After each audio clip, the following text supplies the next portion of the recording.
I have been a huge fan of Cyanide Happiness for a while. Their comic strips are hilarious. My favorite thing about it, though, would probably be the Depression Week, where like there's just a bunch of comic strips that are specifically designed to make you feel sad in the end. I'm a broken human being, so I find some of the sadder stories to kind of make me laugh a little bit.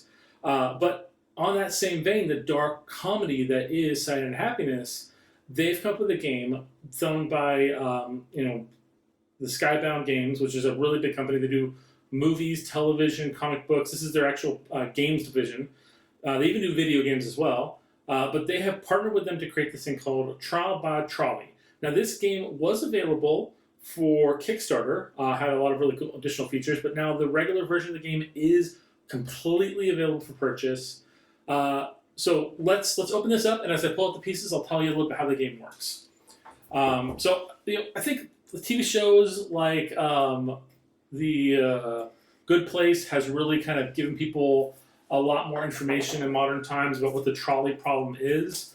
But like for a lot of people who are knowledgeable about like psychological and moral dilemmas, the general concept of the trial by trolley is for the greater good. Is it better that one person be killed by a trolley that's going to basically run through a track, or more people? And are there additional factors that might, for instance, shift where you would choose and what's the moral right for you versus what's the moral right for everybody? That being said, this game puts it to the extreme. Now they got a little paper, kind of little like a laminated, almost all more like magazine paper type mat, and the way it's supposed to go on the board is it points towards the judge, and the two tracks goes towards the outside away from the judge, and the table is split by the lines of the trolley lines. So everyone on the left side of the table is on one team, everyone on the right side is on a different team.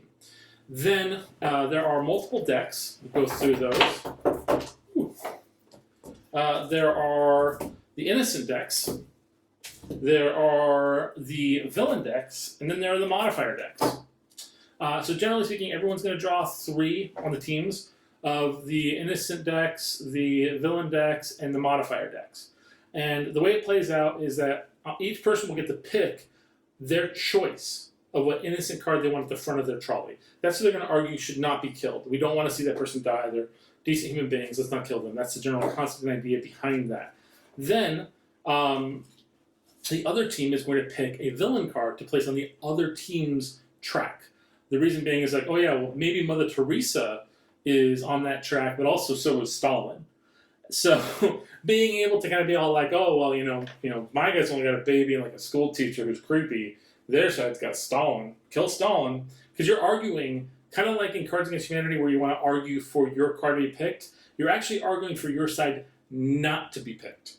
So you want them to kill the other side. Then the last deck, of course, is the modifier deck. Those are going to be little things like talks during movies or gives money to charity. And you can place those on anybody on your side or their side at any point in the track to kind of modify and change it. Every team gets to play one of those.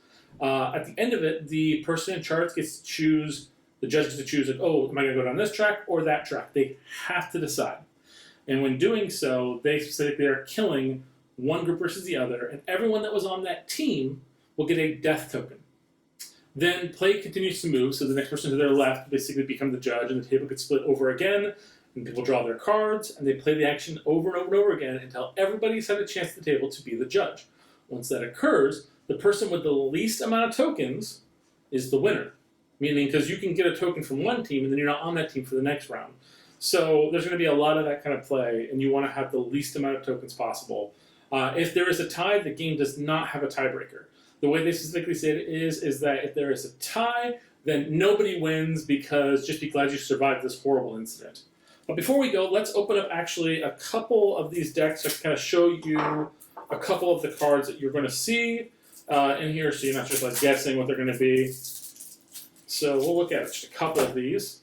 So this is the innocent deck. A promising young student, maybe the person who's going to cure cancer. That's an argument you can make. And then you have the lone survivor of a terrible trolley accident. I'm guessing he was from the last round. So I mean, like that's your kind of innocent cards. Let's go into the villain cards. There's a lot less of these. I don't know specifically why they chose less villains. I would imagine there's a lot more to go with in villains, but we'll see. We will see. Okay, just a couple of these. Oh, and they are bad. Okay, an Al-Qaeda operative, and a sniper attempted to assassinate your local congressman.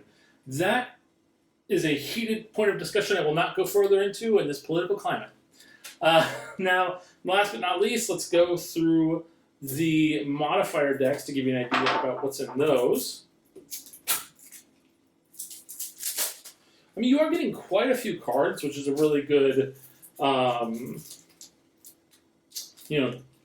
option addition. Oh, there's more villain cards in this one. That's why. Okay. So these are things you get to place upon somebody. So, for instance, knows actual magic, only uses it for personal gain. So you don't have to put this just on one person. You can actually say, like, oh, the local congressman knows actual magic, but is only going to use it for personal gain, and that's why the sniper's killing him, because he's being greedy with magic. So you can kind of play those things. Another one is secretly a deadly serial killer. You can put that on the survivor, or no, the young promising young scientist. He's secretly a serial killer already. Not down the line. He already is a serial killer. He kills all his friends. But it's a fun little fast-paced game where you're just arguing with your friends that who should die, who should live, and you're not arguing that your side should get hit with a trolley. You're arguing that it shouldn't. So it's a nice little twist, and it plays really heavily into that. Somebody's gonna die. Maybe not my guy. Well, thank you guys so much. We got a lot of these Rants and Review videos, so please watch more of them and check them out every week to see more games. See you guys next time.